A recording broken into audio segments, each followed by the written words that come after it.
Piet Mondrian, born 1872, died in 1944, was a Dutch painter regarded as one of the most significant artists of the 20th century. He was one of the pioneers of 20th century abstract art, moving art away from the representational figure towards abstract art, as I've said. In 1917, along with fellow collaborator Theo van Doesburg, he founded the new art movement called De Stijl. They did this through a journal similarly named De Stijl, which championed new movements in modern art. They strove for total abstraction, the complete rejection of reality recorded by the senses.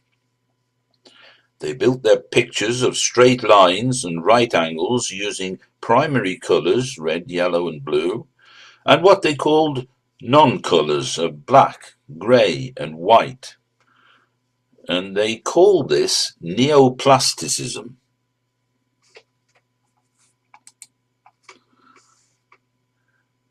Rather unhelpfully, I think. The movement began in Holland, which was a neutral country during the First World War, as you know. The philosophy underpinning the movement was the concept of harmony and the suppression of the individual. The paintings deliberately excluded all objects. A universal harmony of form and colour was their goal. Because of the invention of photography, they could see no point in representation. Photography would take that burden away from the painter. The creative idea for them was far more important. Mondrian was already 45 in 1917 when De Stijl began. So there was as a typical Mondrian painting with the right angles, horizontals and verticals. Quite why they called it neoplasticism, I'm not sure. It's not a very helpful title, I don't think.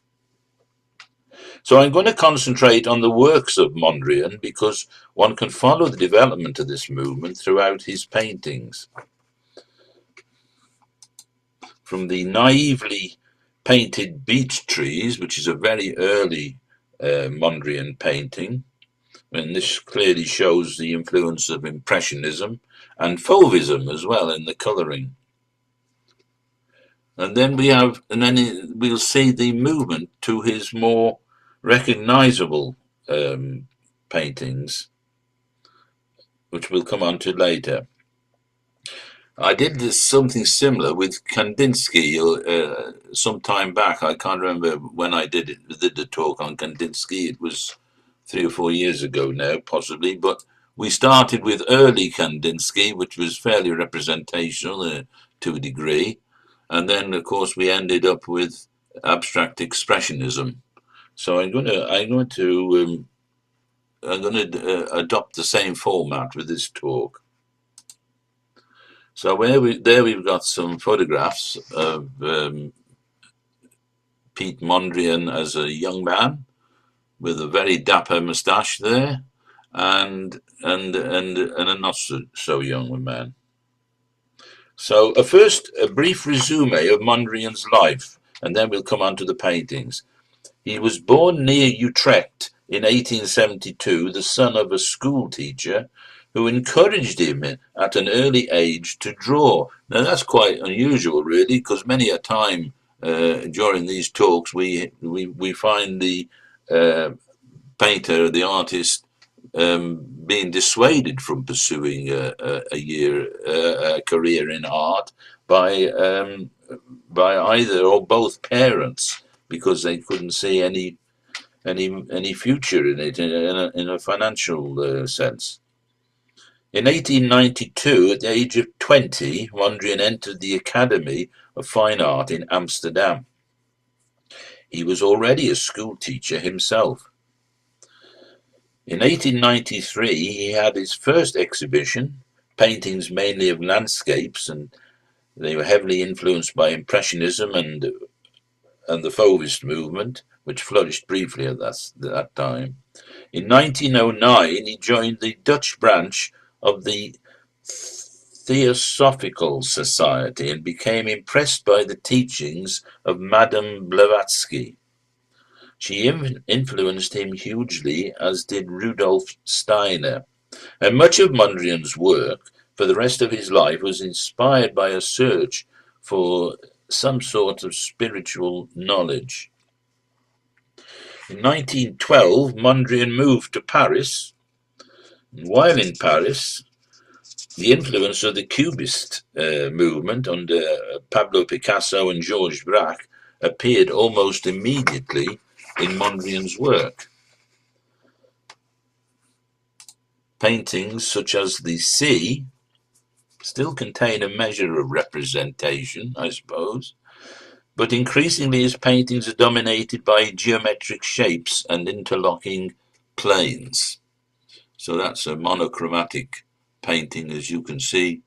You can see the sea there in a sense, but he's reduced it to geometric lines.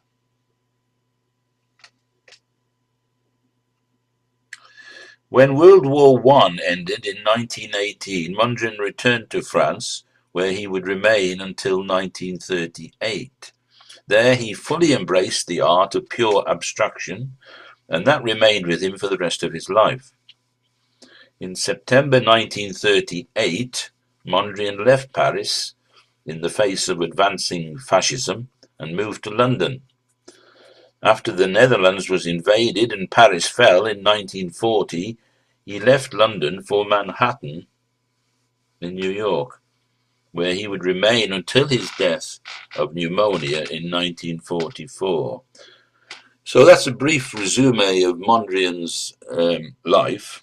So let's get back to the paintings and see how his style developed from the representational to the neoplastic abstract art.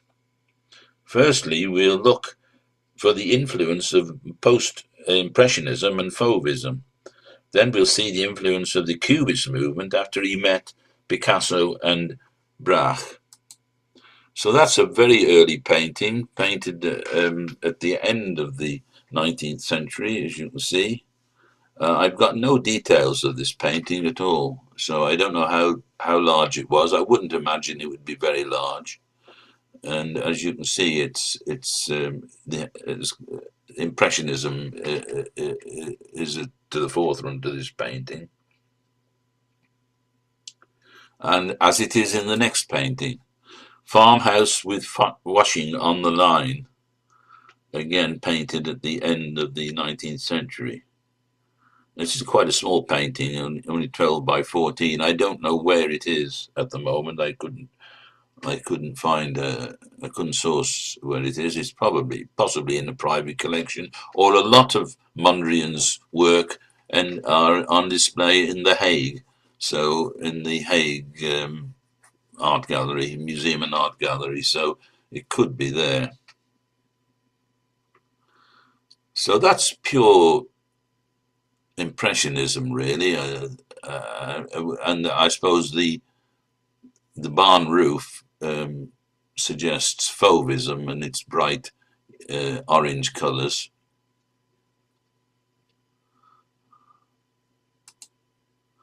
Now then, this painting, painted in the year 1900, already portrays a leaning towards geometric shapes. He's called it the triangulated farmhouse facade with polder in blue.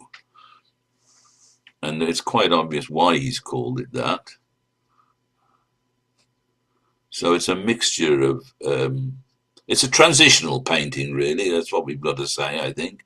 We've got the Impressionist style. He's used that with quick brushstrokes for the foliage in the garden, but the house, which is, he painted the pine end of the house,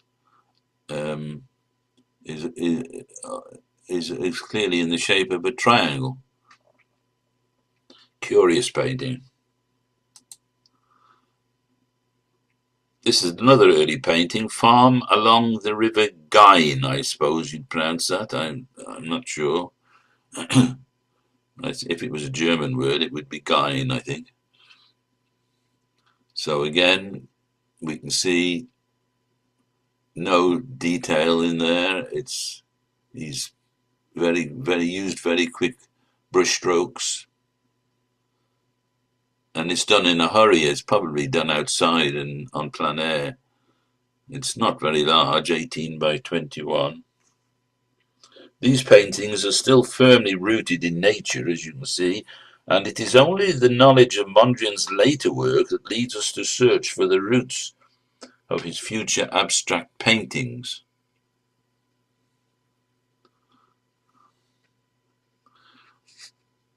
Now, the next painting is quite clearly a transitional painting.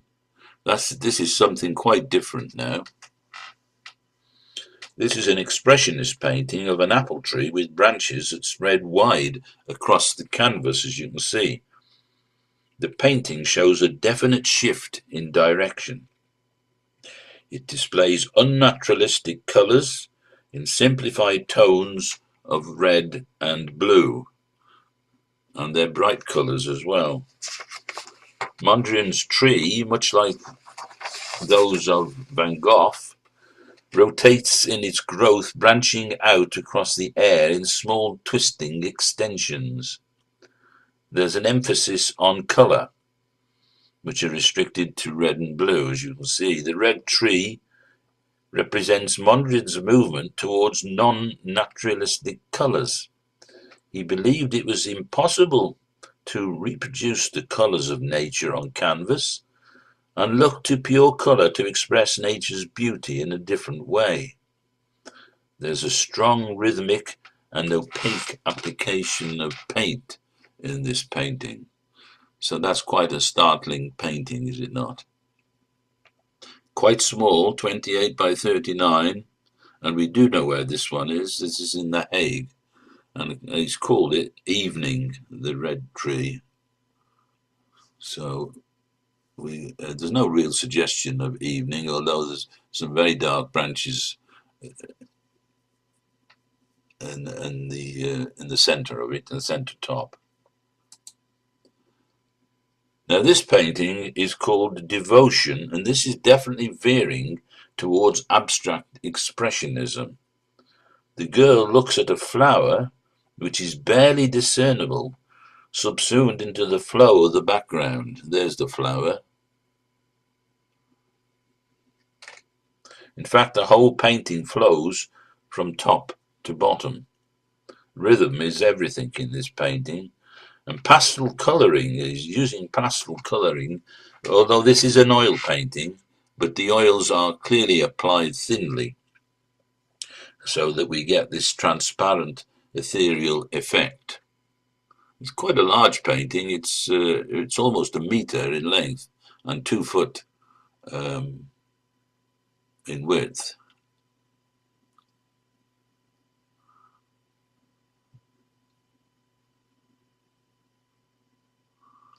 So I'll let you just look at that for a moment. The hair is done without any detail at all. It's a very swift, broad strokes, and a very vivid red, of course. So there's a lot going on in this painting, a mishmash of various styles. It's clearly experimental, but it's all heading in this one direction. Now then, this is a windmill painted in 1908. To put that into context, on a personal level, that my mother was born in 1908. So the windmill embraces the new luminist style, which originated in America. We've never encountered this style before in any meaningful sense. The windmill is bathed in red fire. The lemon sky speckled with blue. The primary characteristic is the detailed rendering of the lights effects, both direct and reflected. This painting perhaps exhibits the characteristics of the style movement most clearly. What is most striking is the choice and shading of the colours. Mondrian's palette is here limited to three primary colours of red, yellow and blue, as you can see. He's now experimenting with colour rather than form. Only Van Gogh seems to have embraced luminism in Europe. We might look at luminism on a subsequent occasion. But that's a very striking painting and definitely well on the way to abstract art, as you can see. We can make out a windmill, but there's very little detail as regards to the construction of this windmill, and there we can see the water reflection of the in the mill pond or whatever it is, whatever's driving the wheel. No concession to detail whatsoever.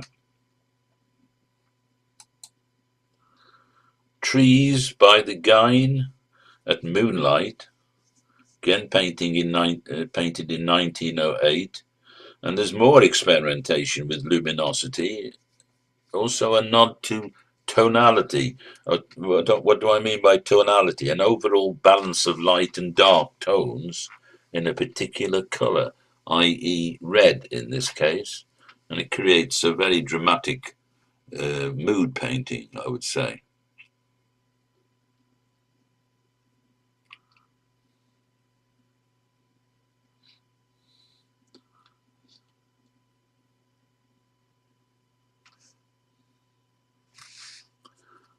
It's all right, I am going to sleep. I'm just letting you look at the painting.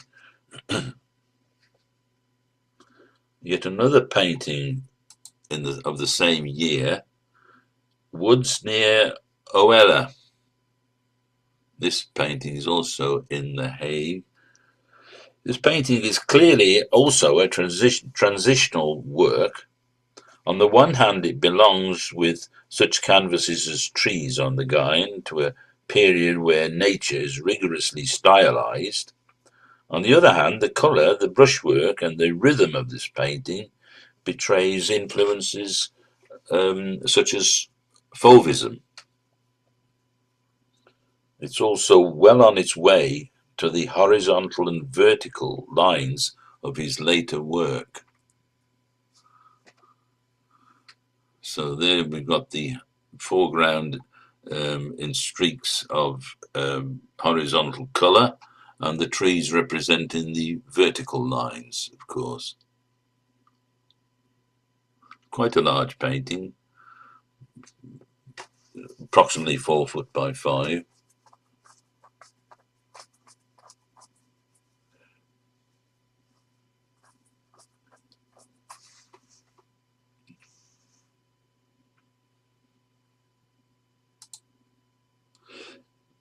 By the Sea, yet again another transitional painting. This is painted on cardboard on this occasion.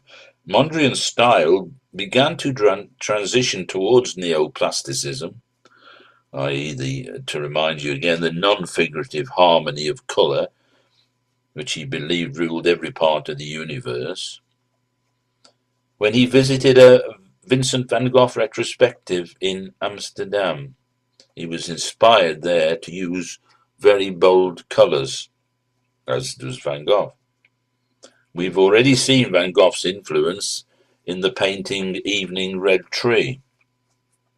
In the early 20th century, Domburg, Zeeland, became a popular vacationing spot among Dutch artists, and that's where this is, Domburg. 10 years later, in 1919, Mondrian wrote, I quote his words now, "I expressed myself by means of nature.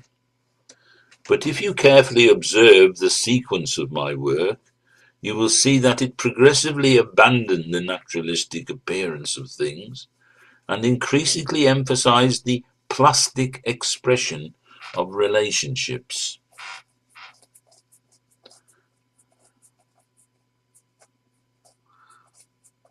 He's used some very large brushstrokes in this painting.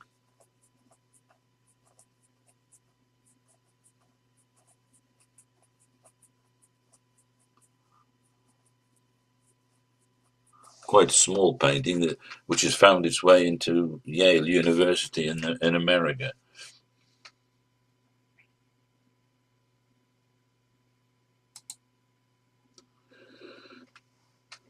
Little House in Sunlight, painted in 1910, is embracing spirituality and harmony and pushing painting beyond representation to a realm of pure form and colour. So there's a hint of pointillism in this painting, as you can see. It's 21 by 27, so they aren't these small dots of Suro and the pointillists, but he's created the painting really by dots of colour. There's very few actual brushstrokes, possibly in the door and the window frames. So it's a very, very colourful picture, and you can see the emphasis is purely on colour.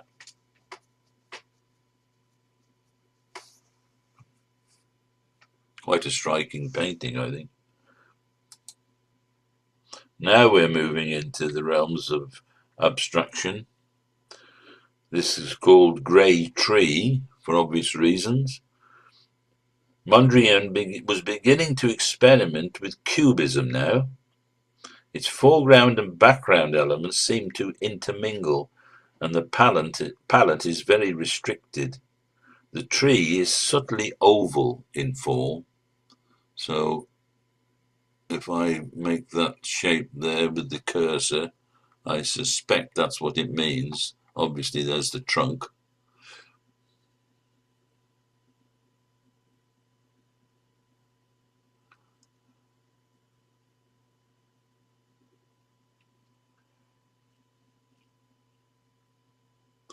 And then we have another tree,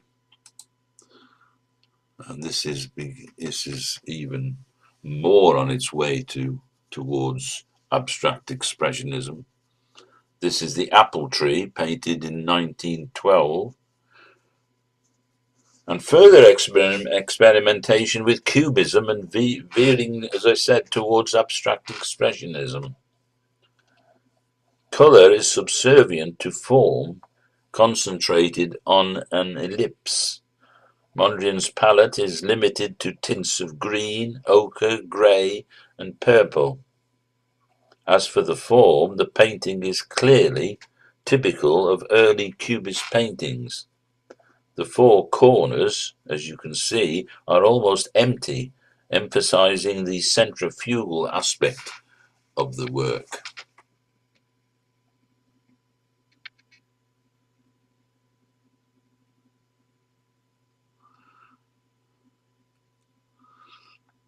And the subtle shading of some of the areas are very suggestive of Braque's influence, I think.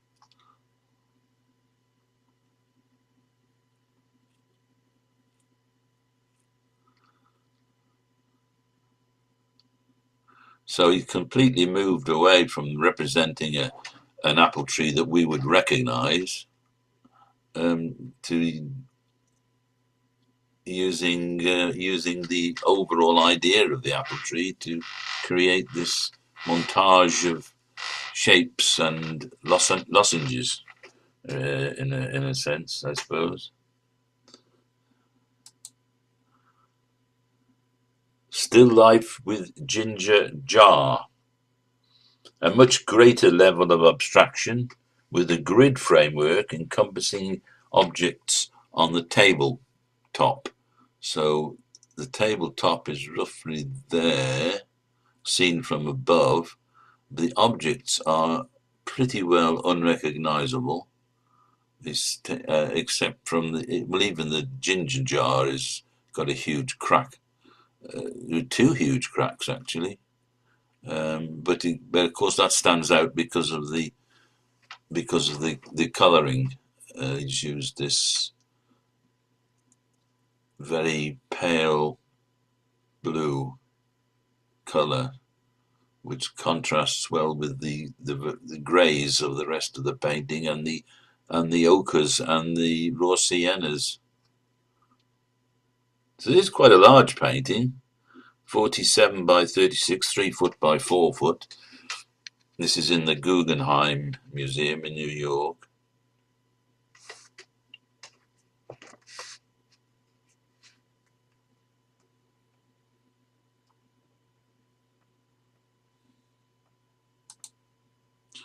Now then, we're coming into under the influence of Cubism, particularly Braque, I think. We can see Braque's influence of broken shards of colour dominated by subtle greys, blues and ochres. The dynamism is towards the bottom or from the bottom to the top. It's difficult to see. So that if that was a tree, for argument's sake, and it's not a tree, but if it was, that would be the bottom, and it would be branching out that way.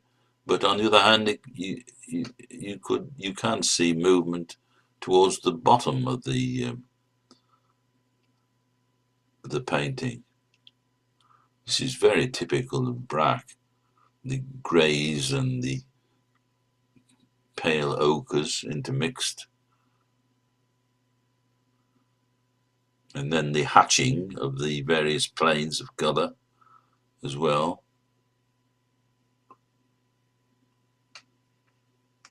This one is called Composition in Grey and Blue. So he's obviously, because it's not representing anything in any shape or form, he's struggling now with titles for his paintings.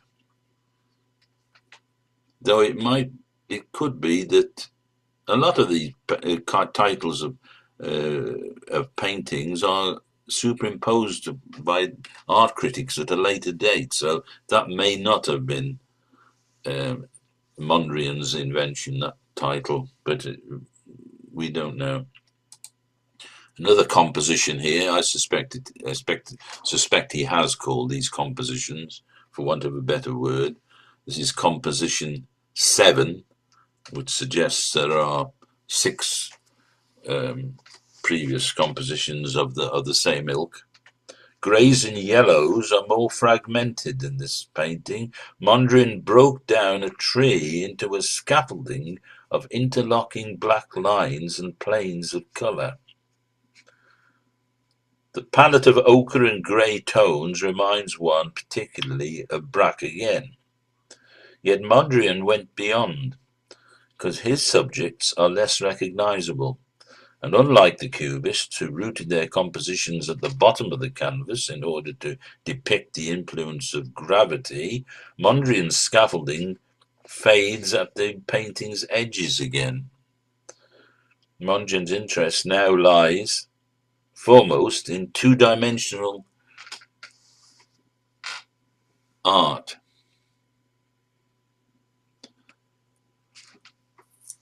So you can see how the edges are blurred, so that the focus is entirely in the center of the painting.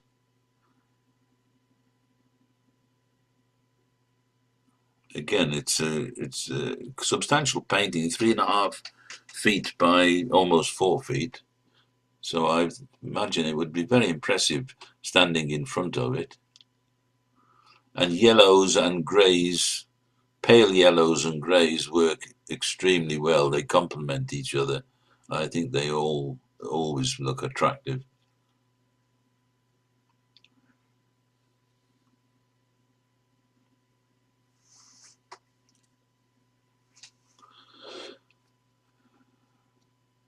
So now we're moving into completely non-representational painting.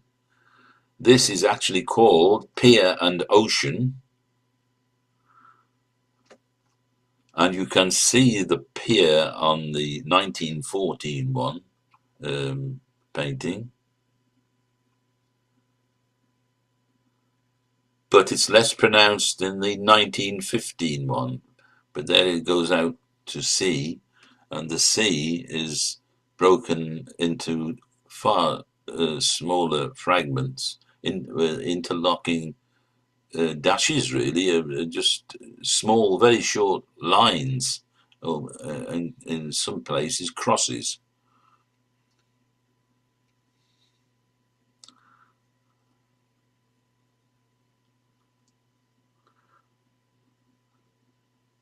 So if he didn't tell us this was pier and ocean, we would struggle to make any sort of representational sense of it, I suspect.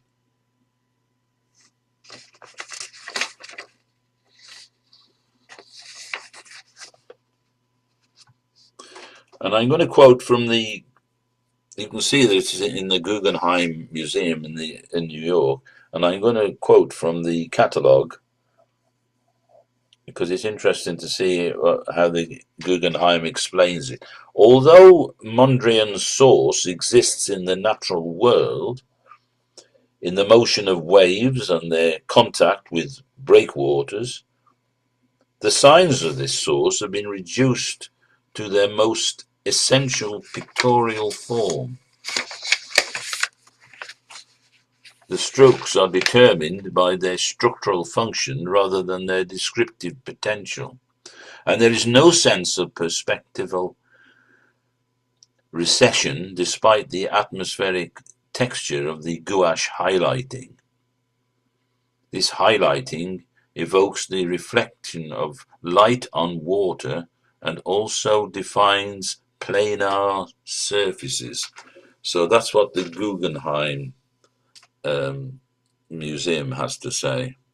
Whether you find that helpful or not is another question. And there we have another version, or two more versions of pier and ocean. The pier is virtually disappeared. We know where it is roughly because we've seen the earlier paintings. But on the right, the pier seems to have disappeared completely. So he's lost any interest of representation in that painting, done in 1915.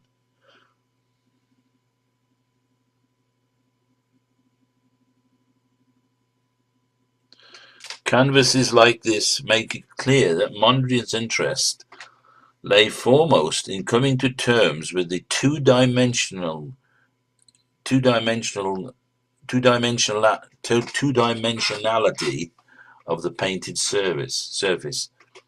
Mondrian's impetus was largely spiritual.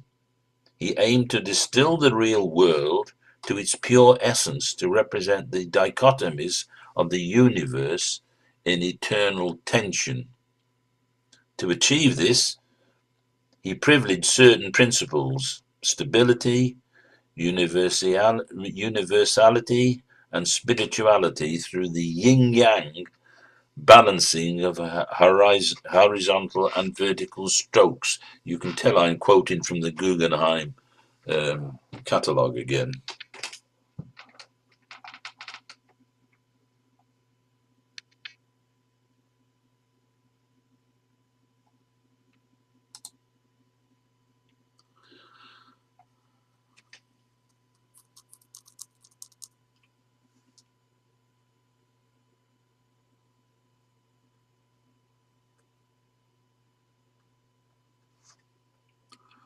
The monochrome on the extreme right, we've got a small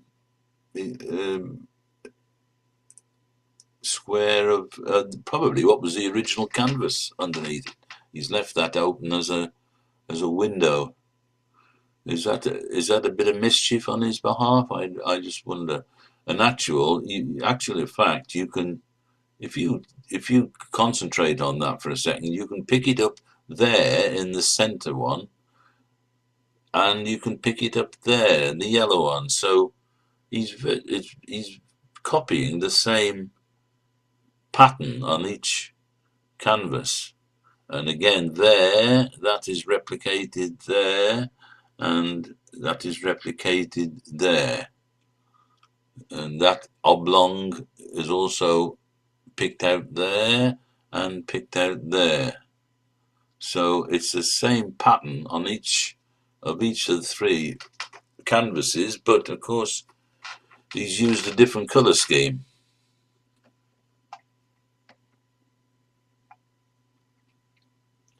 And again, we've got the blurring of the corners, as we saw in the not so quite distinct, emphasised in these three paintings. But I don't have the dimensions of these paintings. Unfortunately, I couldn't source that information anywhere. So we're still experimenting with blocks of colour, primary colour. Composition Plane 1 and 1917.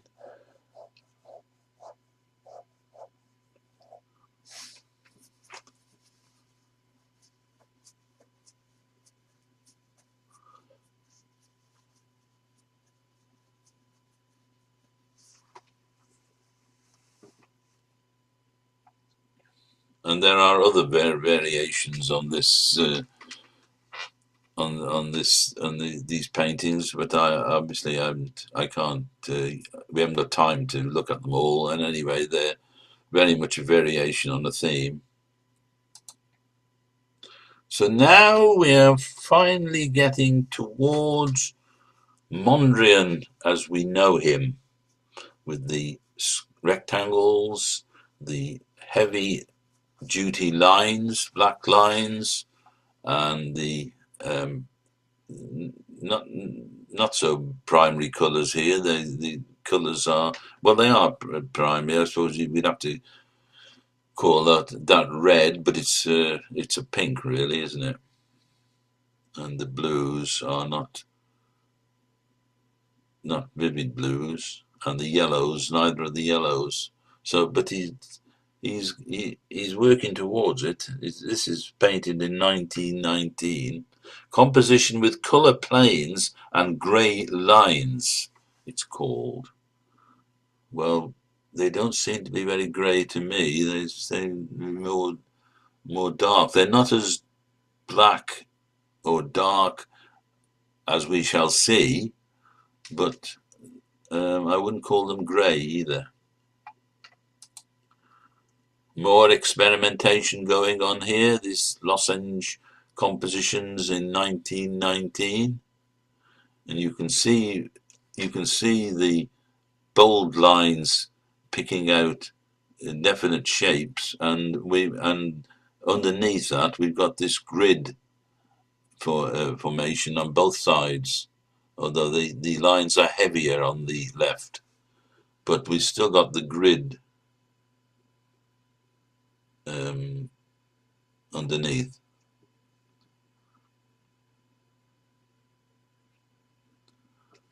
So Mondrian is all the time during the First World War experimenting with various, and this again is smacks of experimentation. And this time we've got it's the same pattern, so you can pick out that square there and that square there, so it's exactly the same pattern wherever you look.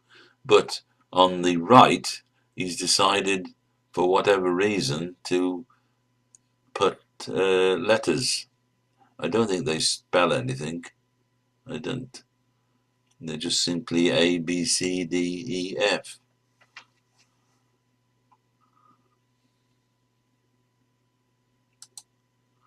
And this one is checkerboard with light and dark colours.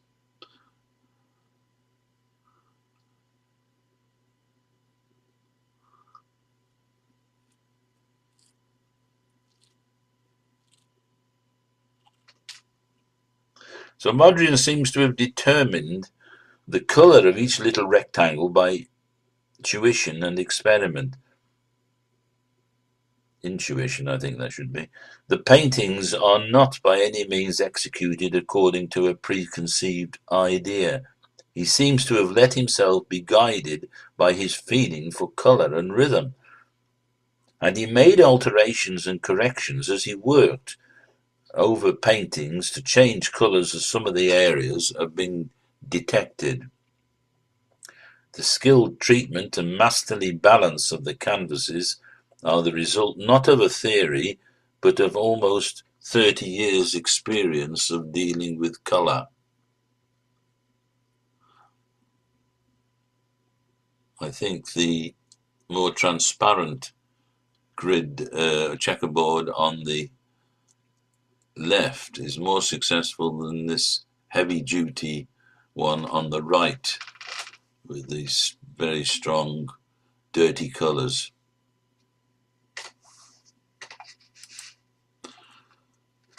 Now we're getting towards traditional Mondrian paintings. Now at last we get into recognisable Mondrian. The strict use of horizontal and vertical lines and primary colours with black and grey is characteristic of the style. Mondrian's aim to evoke a spiritual equilibrium. So from this point on, much of Mondrian's work is of this ilk. Primary colours, rectangles of primary colours, and the variations on a theme. This is a metre square, as you can see.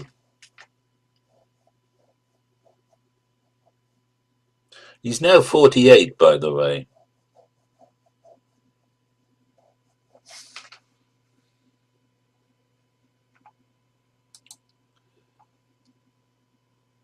It's a 1920 composition, yellow, red, black, blue, and grey. 20 by 24.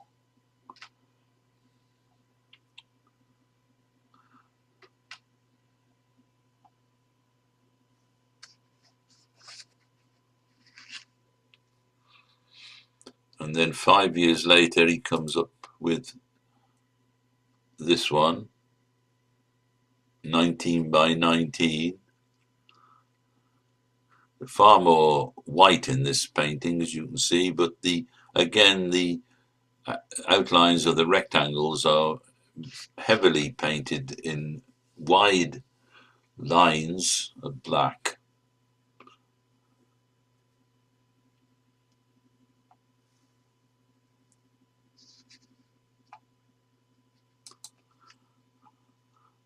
This next one was commissioned by Vidal Sassoon. I throw that bit of trivial information in there for what it's worth. Actually, I think that's one of the most successful Mondrian paintings. Quite pleasing on the eye, I think. And you'll notice the primary colours are quite very rudimentary. They're strong reds and strong yellows and strong blues without any sort of shading whatsoever. He's just laying them alongside each other, separated by white, and allowing them to work.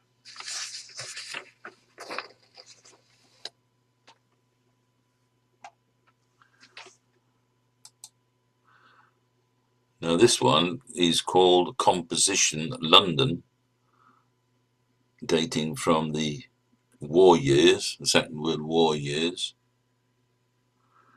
He set out for London on the September the 21st in 1938, just at the outbreak of which before the World War had broken out. His original intention was to go to the United States, but his friends in London, including Barbara Hepworth and Ben Nicholson, gave him such a warm reception, found him a studio, and saw to it that some of his friends bought his paintings, that he began to feel completely at home in London. He had a little studio in Hampstead, able to work quietly and without being disturbed. But the war drove him out of London eventually. At the end of September 1940, after a long hesitation, we're told, he left for New York. His stay in London had lasted almost 2 years. During this time he conceived a number of paintings, but completed only a few.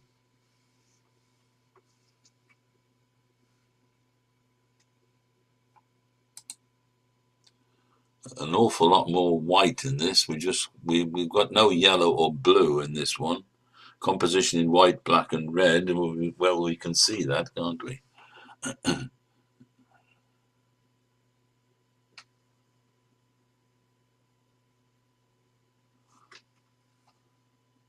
This line seems to bend. Whether it's optical illusion, I don't know, but it definitely seems to bend, this line does, whereas that is absolutely plumb line straight.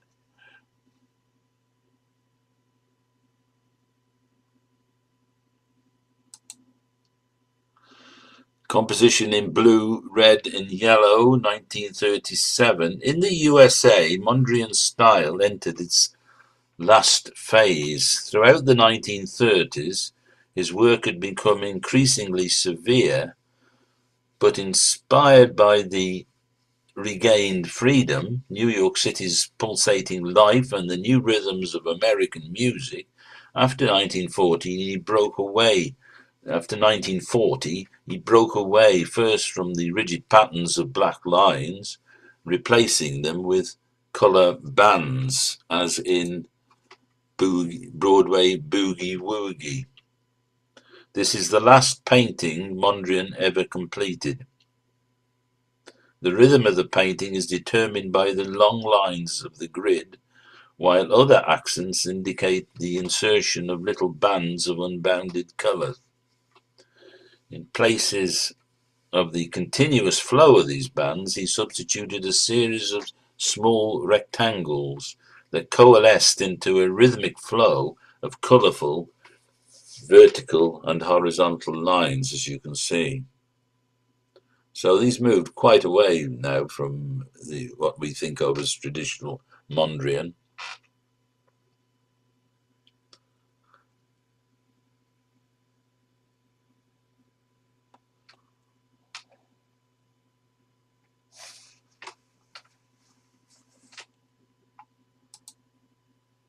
New York City 1. This is an unfinished version of a work exhibited in 43 and 44 in his first personal exhibition in more than 2 decades. It expresses this new vivacity that he'd found in his art. This is virtually 4 foot by 4 foot. It has strips of painted paper tape which the artist could rearrange at will to experiment with different designs. So these strips here are paper, and they must be sticky paper, I suppose. And he would experiment by taking them off and taking them off on again. Exhibited in Dusseldorf, it was discovered that the artwork had been hanging upside down for years. Well, I think we can excuse the curators that, can't we? How would you know it was upside down?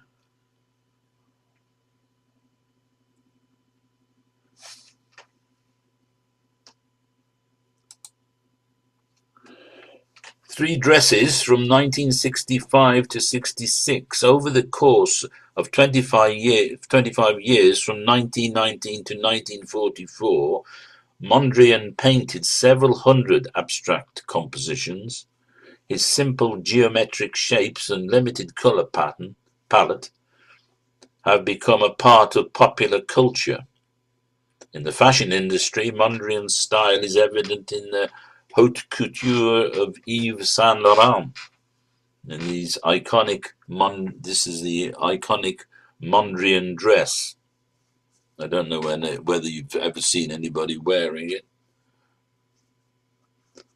Buoyed by his hope for a better future, Mondrian started a new painting called Victory Boogie Woogie in 1942, but it remained unfinished when he died of pneumonia in 1944.